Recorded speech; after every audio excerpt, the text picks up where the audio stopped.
Saya akan memulai pidato dalam 3, 2, 1. Dewan Juri yang terhormat, mari kita lihat bagaimana kondisi negara berkembang saat ini, baik dari bagaimana ketimpangan ekonomi yang mereka hadapi, ataupun bagaimana kondisi sosial identitas yang terjadi di status quo. Akan ada dua status quo, pertama bagaimana tentang ketimpangan ekonomi yang terjadi, dan yang kedua bagaimana tentang ketimpangan sosial identitas. Mari masuk ke poin yang pertama, ketimpangan ekonomi. Ketimpangan di negara berkembang terjadi dalam berbagai aspek, tidak hanya menyangkut pada bagaimana suatu negara berkembang memiliki GDP yang rendah, melainkan pada beberapa hal seperti tidak meratanya pendapatan atau posisi yang dimiliki oleh suatu gender, pendapatan daerah bagi suatu wilayah yang dianggap tidak lebih eksklusif, atau pada bagaimana ketimpangan ekonomi yang terjadi antara gedung-gedung tinggi dengan lingkungan kumuh di Jakarta dalam masyarakat sosial. Mari masuk yang kedua, ketimpangan sosial identitas. Hal ini cukup kompleks dengan bagaimana banyaknya kasus-kasus di status quo pada negara berkembang seperti perang antar suku, kurangnya posisi wanita dalam parlemen, ataupun rasisme yang terus berkembang di masyarakat. Maka kami rasa sebagai tim oposisi, ketimpangan ini cukup komprehensif, maka harus disesuaikan dengan mekanisme kami sebagai tim oposisi yang akan saya integrasikan dalam mekanisme dan argumen saya. Mari masuk ke karakteristik dan definisi. Karakteristik negara berkembang. Ketimpangan ekonomi yang tinggi, masyarakat yang belum progresif dalam berbagai aspek, termasuk gerakan sosial. Kalaupun ada gerakan sosial, itu hanya ada pada beberapa generasi.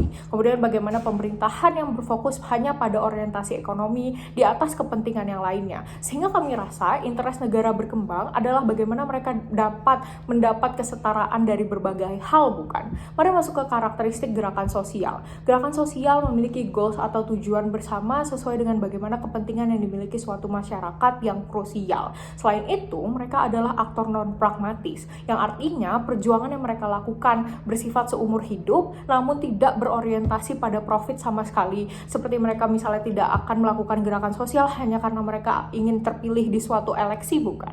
Mari masuk ke bagaimana stance kami sebagai tim oposisi atau beban pembuktian kami. Satu, mengapa ini tidak dapat dijustifikasi. Kedua, bagaimana dengan proposal ini dapat mencapai tujuan kami. Dan ketiga, mengapa ini eksklusif atau ini adalah cara yang terbaik. Mari masuk ke argumentasi kami yang akan menjawab seluruh BOP tersebut. Satu, isu identitas adalah isu utama sehingga ini bisa mengcater isu ekonomi secara sekaligus. Mengapa isu ketimpangan kelas ekonomi dapat tercater di sisi kami? Identitas merupakan perjuangan seumur hidup. Identitas merupakan bagian yang tidak dapat dilepaskan oleh seseorang, bukan? Sehingga identitas juga hal yang sangat sakral bagi setiap orang. Berbicara tentang identitas, tentu akan ada orang yang identifikasi identitasnya sama dengan kamu, bukan? Misalnya suku X, akan ada orang lain juga yang mempunyai identitas yang sama. Apa kesimpulannya? Dengan identitas yang sama, paling tidak timbul solidaritas atau juga rasa senasib sepenanggungan. Mengapa ini penting? Artinya, dengan karakteristik tersebut, paling tidak kamu mempunyai interest yang sama, sehingga ada moral obligasi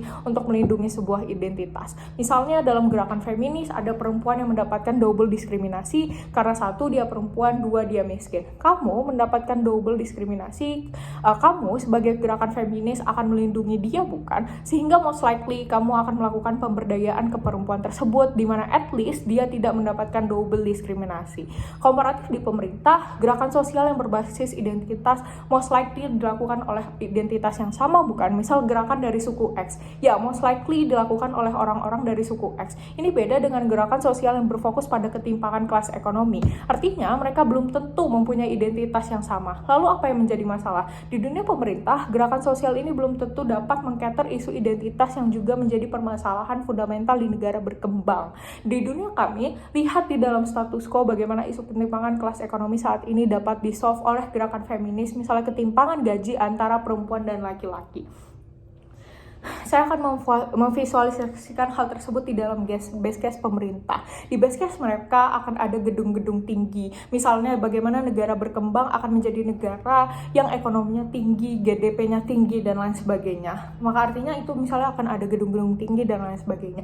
Tapi percuma ketika gedung-gedung tinggi tersebut hanya diisi oleh orang-orang atau oleh suatu gender tertentu. Bagaimana pada akhirnya wanita tetap tidak akan bisa masuk ke parlemen. Bagaimana gaji wanita di gedung tinggi tersebut lebih rendah daripada laki-laki, bukan Dewan Juri yang kami hormati? Ataupun bagaimana ketika semua ekonomi merata baik dari Sabang sampai Merauke, tapi belum tentu pada akhirnya orang timur akan bisa menjadi pemimpin atau bahkan bisa menjadi presiden, bukan? Karena apa? Karena masih adanya tingginya rasa rasisme di sini.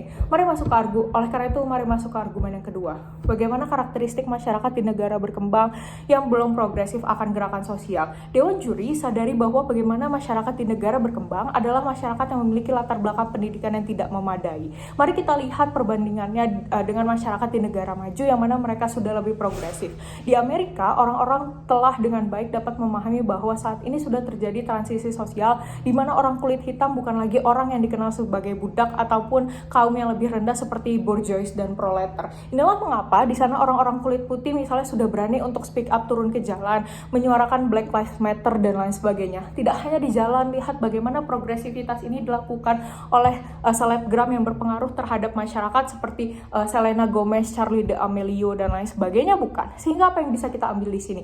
Ya, tim pemerintah bisa bilang bahwa baik negara maju ataupun negara berkembang sama-sama punya isu ketimpangan identitas. Iya, mari kita iakan. Tapi juga lihat bagaimana progresivitas masyarakat dalam hal ini sangat berbeda.